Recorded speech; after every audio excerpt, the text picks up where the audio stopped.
하나님 말씀 보시겠습니다. 하나님 말씀은 에스겔 14장입니다.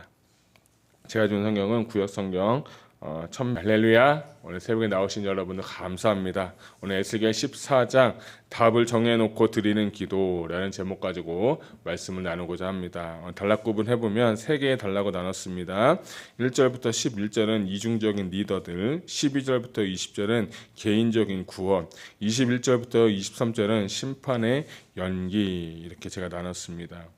자, 오늘은 14장은 어제는 13장 같은 경우는 거짓 선지자들에 대한 말씀, 남자 선지자들 그리고 여 선지자들에 대한 그 경고의 말씀과 심판에 대해서 말씀을 나누었고, 오늘 14장 같은 경우는 오늘 1절을 보니까 장로 두어 사람이 왔다라고 했는데 히브리 원어를 보면 몇 사람이다라고 합니다. 근데 그 사람들이 와서 이제 선지자에게 이제 물어보는 거예요. 물어보면서 뭐라고 하냐면 왜 우리가 이렇게 됐냐라고 하면서 3절 하반부에 보니까 그들이 내게 묻기를 하면서 장로들이 온 이유가 하나가 있는데, 그거 뭐냐면 예레미야에게 와서 무엇인가를 묻는 거예요. 근데 이 말씀을 좀 우리가 14장을 나누기 위해서는 좀 배경이 좀 필요한데요. 이 말씀은 이 시점이 나와 있지는 않지만 학자들마다 이렇게 대부분 하는 얘기가 뭐냐면, 에스겔 20장 1절에 보면 7째 해 5째 달 14째 달에 이스라엘 장로 여러 사람이 여호와께 물으러 왔다라고 한 게 20장 1절에 나와요. 근데 그때가 언제냐면 BC 591년이어서 에스겔이 포로로 잡혀온 지 7년째가 되는 해입니다. 그러니까 지금 에스겔 20장과 14장이 동일한 시점이라고 한다면 포로에서 잡혀온 지 이제 7년째가 되는 해에 장로들이 와가지고 이제 에스겔한테 뭔가를 묻는 거예요. 뭘 물어보냐면 그들에게 하나의 소망이 있죠. 우리 선지자님한테 와서 하는 얘기가 우리가 언제쯤이면 고국으로 돌아가겠습니까? 라고 묻는 거예요. 근데 왜 물어보냐면 우리 지난 시간에도 봤지만 13장에 보면 거짓 선지자들 하는 얘기가 뭐냐면 평안이 없는데 평안하다라고 했어요. 근데 우리가 지금 살고 있는 장로들 보니까 평안하다 했는데 평안하지가 않는 거예요. 포로에 잡혀와서 이제 금방 우리가 돌아갈 거고 금방 우리가 컴백해서 이제 여호와의 영광을 봐야 되는데, 이제 7년이 되니까 이 장로들이 딱 하나 깨달은 게 뭐냐면 이 사람은 거짓 선지자들이니까 이제 다른 선지자들한테 한번 가서 물어봐야겠다라고 해서 그 선지자한테 가서 물어본 분이 바로 오늘 말씀의 배경이에요. 그래서 이 사람들이 어떤 문화와 같은 것에 있어서 내가 어떤 문제가 있고 어려움이 있을 때마다 선지자들한테 가서 물어보는 거예요. 3절에 아까 말씀드렸던 묻다라는 단어가 참 재밌는데, 이건 히브리어로 다라쉬라고 하는데, 이 다라쉬는 언제 사용했느냐라고 하면 어떠한 그런 개인적인 어느 정보, 단순한 정보를 물어보는 것이 아니라 하나님의 뜻을 구하는 기도를 할 때, 하나님의 뜻을 물어볼 때 하는 단어가 뭐냐면 오늘 3절 말씀에 보면 내게 묻기를 이라는 거예요. 이게 바로 다라시라고 하는 거예요. 근데 이 사람들이 이제 하나님한테 물으러 갈 때, 특별히 하나님 앞에 기도하러 갈 때 이분들의 이 장로들의 영적인 상태가 나와 있어요. 3절 보니까 이 사람들이 자기 우상을 마음에 들이며 죄악의 걸림돌을 자기 앞에 두었다라고 하면서 이들이 하나님 앞에 기도할 때, 정말 선지자한테 하나님의 뜻을 물으러 갈 때 하나님께서 2가지의 문제를 말씀하시는데, 첫 번째는 뭐냐면 이 사람들의 문제는 우상 숭배에 지금 빠져 있다라는 거예요. 겉으로는 하나님 섬기는 것 같고, 겉으로는 하나님께 기도하는 것 같고, 하나님의 뜻을 구하는 것 같지만, 그렇지만 이들 마음가운데 하나님이 주인이 아니라 자기가 주인이 되어서 이 어떤 우상이라는 건 뭡니까? 그 신에게 빌고 신에게 어떻게 굽히고 신에게 뭔가를 해서 자기의 욕심을 얻고 자기의 만족을 채우려고 하는 것이 바로 자기 사랑 우상 숭배인데, 마치 이 에스겔 선지자를 만나러 가는 것, 또한 선지자들을 만나러 가는 건 내 뜻을 좀 이루어 주세요, 내 뜻을 좀 이렇게 해주세요 하는 그런 우상 숭배에 관한 것이 바로 오늘 하나님께서 정확하게 말씀하신 거예요. 특별히 기도라는 것은 우리가 하나님의 뜻을 구하는 것입니다.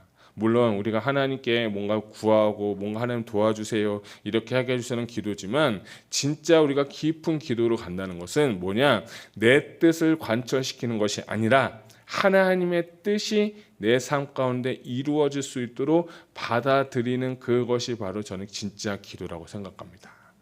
그래서 마태복음 6장 33절에 너는 먼저 그의 나라와 그의 의를 구하라. 먼저 구하면 내가 이 모든 것을 너에게 더하여 주시리라 라고 주님은 분명히 말씀하셨어요. 우리가 오늘 기도하는 것은 뭐냐? 하나님의 뜻이 하늘에서 이루어진 것 같이 이 땅에서도 이루어질 수 있도록 우리가 하나님의 뜻을 구하고 교회를 위해서, 나라를 위해서, 가정을 위해서, 지역을 위해서 기도하시기를 축복합니다. 또한 두 번째, 기도할 때는 정말 죄악의 걸림돌이 있다는 거예요. 기도할 때는 우리가 먼저 죄를 회개해야 돼요. 시편 66편 18절에 보니까 내가 내 마음에 죄악을 품었더라면 주께서 듣지 아니하시리라 라고 말씀하시네요. 그러니까 이 장로들은 우상도 섬기고 또 죄악이 있기 때문에 아무리 하나님의 뜻을 구하도 하나님 앞에 기도해도 이들에게 기도의 응답이 없다는 거예요. 기도의 가장 첫 번째 시작은 뭐냐? 기도의 가장 첫 번째 시작은 나의 죄를 먼저 고백하는 거예요. 내가 이런 죄를 졌고 이런 어려움을 겪었고 하나님 앞에 이런 죄를 졌습니다 라고 하면서 죄를 품으면 절대로 안 되는 거예요. 늘 말씀드립니다. 죄는 하나의 담과 같아가지고 이 죄악의 담이 무너지지 않으면 아무리 기도가 올라가려고 해도 담이 막고 있어가지고 기도가 내려올 수가 없는 거예요. 이건 기도의 기본이에요. 그러니까 우리가 오늘 새벽에 기도할 때 하나님 앞에 기도하고 죄를 사하달라고 기도하셨으면 좋겠어요. 근데 또 하나는 이 사람들의 또 하나의 문제는 뭐냐면 세 번째인데 답을 정해놓고 하는 기도예요. 제가 이 얘기를 왜냐면 우상 섬기는 것, 죄악의 걸림돌 바로 결과는 뭐냐? 자기의 뜻을 관찰하고 자기가 답을 정해놓은 거예요. 이 사람들이 듣고 싶은 얘기가 있는 거예요. 이 에스겔 선지자님 언제 우리가 갑니까? 언제 빨리 우리가 포로가 됩니까? 언제 빨리 우리가 돌아갈 수 있습니까? 라고 하면서 계속 자기의 뜻을 관철시키면서 자기가 원하는 대답을 듣고 싶은 거예요. 이쪽 선지자한테 가서 만약에 뭔가 자기가 원치 않으면 B라는 선지자한테 가고 B라는 선지자에 가서 또 안 맞으면 C라는 선지자에 가고 이제는 곳곳곳 나와서 이제 에스겔한테 와가지고 물어보는 게 지금 이들의 상황인 거예요. 그러니까 하나님의 뜻이 아니라 자기가 답을 다 정해놓고 자기의 생각대로 자기의 옳은 판단대로 자기의 그냥 맞춰가지고 기도하면서 살아가는 것이 이들의 문제라는 거예요. 오늘날도 마찬가지예요. 우리가 기도할 때 하나님 이대로 해줘야 돼요. 하나님 이렇게 해주셔야 돼요. 이렇게 안 되면 안 돼요 라고 하면서 기도에 응답이 안 될 때마다 얼마나 실망하고 얼마나 참 그런 분들이 많아요. 저는 이제 중학교 3학년 때 하나님 은혜 받고 이제 고등학교 이제 갔어요. 고등학교 가서 이제 그 기독교 서클이 있었어요. 제가 충남고 나왔는데 GG라고 해서 가스 글로리라는 그거 갔는데 고등학교 1학년 때 열심히 이제 선배님들과 하고 막 했어요. 그래서 제가 2학년 때 되니까 2학년 때 이제 임원을 뽑거든요. 저 활동을 진짜 열심히 했거든요. 되게 다 열심히 했는데 제가 임원이 너무 하고 싶었어요. 그래서 뭐 회장 그런 것도 필요 없고 어쨌든 가서 내가 활동을 너무 하고 싶어서 하나님한테 기도를 했어요. 하나님 저 임원 뽑혀주면 진짜 열심히 할게요. 막 그런 마음으로 막 했는데 제가 임원 선거에서 다 떨어진 거예요. 회장부터 해서 모든 게 다 떨어졌어요. 그래서 제가 그때 이 어린 마음에 갔다 와서 하나님한테 기도하는데 하나님한테 되게 원망했어요.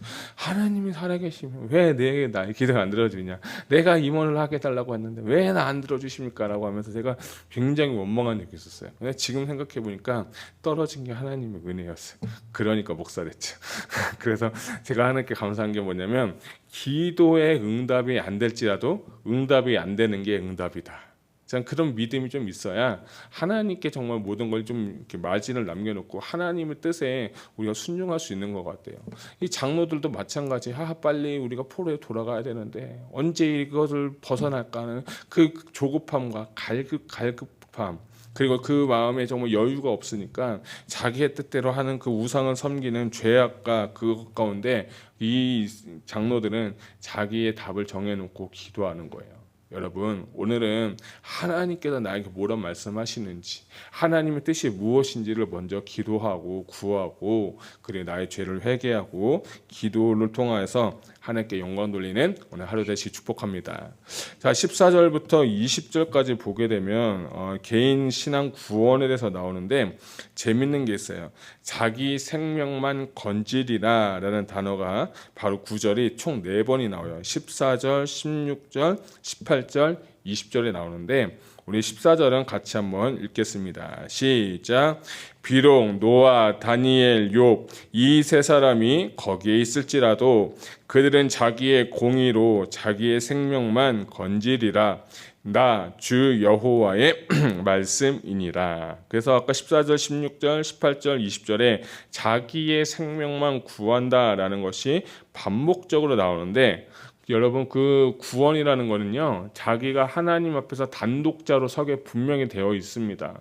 우리 와이프가 뭐 장로님, 권사님이고 기도 생활 열심히 한다고 해서 내가 구원받는 게 아니고요. 우리 남편이 장로님이어서 목사님이어서 구원받는 게 아니라 내가 하나님 앞에 단독자로 선다는 거예요. 자기 생명만 건진다라는 이 말씀을 통해서 우리가 오늘 하나님께서 주시는 말씀은 구원은 집단적인 것이 아니라 각 개인마다 하나님 앞에서 구원받고 하나님 앞에 정말 결산할 때가 반드시 온다는 것을 얘기하고 있는 거예요. 왜냐하면 이스라엘 백성들은 자기는 이스라엘 백성이고 유대인이고 선민이니까 구원은 따놓은 당상이다. 절대 우리는 구원에서 멀어질 수 없다라는 그런 생각 가운데, 그런 착각 가운데 살고 있었기 때문에 하나님께서 이스라엘 백성들에게, 오늘 장로들에게 하나님께서 이 말씀을 허락하신 거예요. 자, 그런데 재미있는 건 뭐냐면 14절부터 보게 되면 세 명의 사람이 나와요.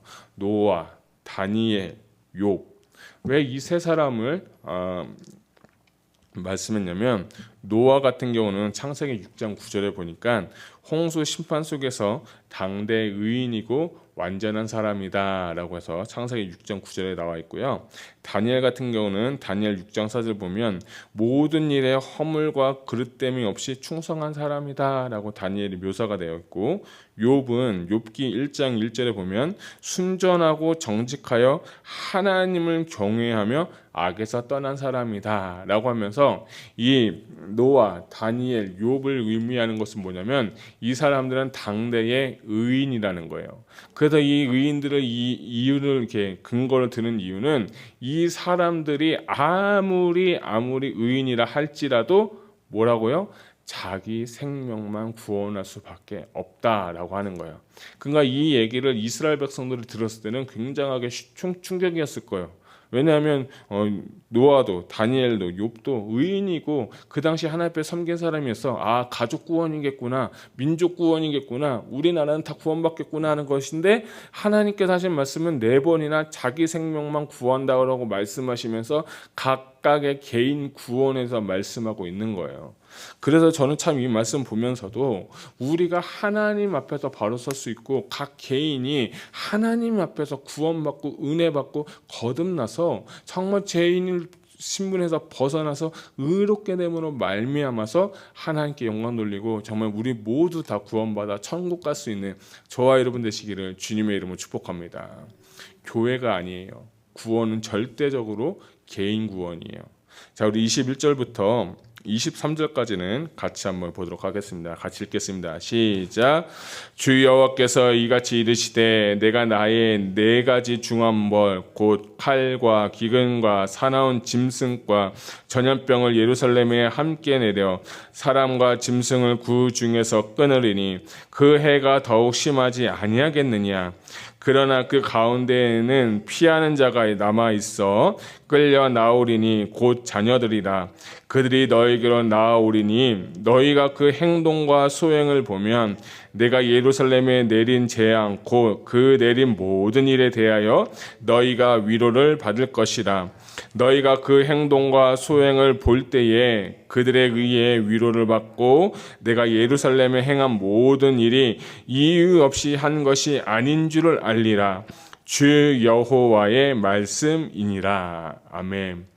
처음에 21절부터 23절까지 보면서 그렇지. 하나님이 아무리 죄를 져도, 하나님이 아무리 중한 벌을 쳐도 남아있는 자, 자녀들을 살려주시는구나, 피하게 하시는구나, 역시 우리 하나님은 사랑의 하나님이야, 이렇게 생각을 했어요. 근데 제가 좀 연구를 해보니까 이것이 첫 번째는 뭐냐면, 첫 번째 해석은 의인은 반드시 살아남는다, 제가 처음에 느꼈던 것처럼 살아남는다라고 했는데, 그게 아니라 두 번째 의미는 뭐냐면 심판이 연기된다라는 것이 21절부터 23절까지의 말씀이에요. 이 말씀의 뜻은 뭐냐면 이제 남유다의 예루살렘 성이 포위가 되고 함락이 돼서 그들이 심판을 받는데 그들 중 가운데서 살아남는 자가 있다는 거예요. 여기는 에스겔 같은 경우는 2차 포로니까 이제 이 3차 포로 때 다 망하게 되는데 그때서도 다 죽는 게 아니라 포로에서 살아남는 자들이 있는데 그들이 바로 어린 자녀들이다. 그래서 그들에게 이제 은혜를 베풀고 하나님께서 피하게 하신다라고 하는데 이 뜻은 뭐냐면 살아서 위로를 남는 자는 의인이 아니라 하나님의 심판을 묵도하고 간신히 살아남았지만 죄가 용서받은 것은 아니다. 즉 심판은 유예를 받았다. 라는 것이 21절부터 23절까지의 말씀이에요. 그래서 그들의 고백이 뭐냐? 23절 마지막에 보니까 예루살렘에서 행한 일이 이유 없이 한 것이니 아닌 줄을 알게 될 것이다 라고 하는 것이 하나님의 마지막 14장의 경고와 같은 말씀이에요. 심판은 반드시 일어나는데 살아남는 자는 그들이 이뻐서 그들이 의인이어서 심판을 안 받은 게 아니라 단지 연기가 되었을 뿐이다 라고 하면서 24장 마지막 구절을 끝내고 있습니다. 또 주님의 말씀이라고 하면서 선언하고 있는 거예요. 이 말씀 보면서 아 그렇구나, 죄에 대한 것은 진짜 하나님이 언젠가 심판하시고 우리가 지금 죄를 지어서 가만히 두시고 사랑의 하나님, 은혜의 하나님, 채다카의 하나님, 그 은혜로 말면 우리가 잠깐 죄에 대한 징벌을 안 받는 것뿐이지 죄는 언젠가는 반드시 심판받고 하나님 앞에 책망받을 날이 온다는 거예요. 아까 말씀드린 것처럼 장로들이 왜 기도의 응답이 안 됩니까? 그들에게 죄악의 걸림돌이 있기 때문이에요. 그래서 여러분 오늘 이 시간에 우리가 기도하는 것은 나의 모든 죄를 사해 주시고 내가 더 이상 죄 짓지 않게 해주시고 성령님께서 나를 도와주시고 붙잡아 주셔서 하나님 앞에 올바른 의인이 될 수 있도록 기도할 수 있는 오늘 하루가 되시기를 주님의 이름으로 축복합니다. 특별히 오늘 설교 제목 답을 정해놓고 하는 기도가 아니라 하나님의 뜻을 구하고 하나님의 뜻에 순종하려는 마음을 가지고 오늘 기도의 자리로 나아가서 주님과 온전히 동행하고 주님의 뜻을 오늘 딱 하루만이라도 이루어 드릴 수 있는 오늘 하루가 되시기를 주님의 이름으로 축복합니다. 기도하겠습니다.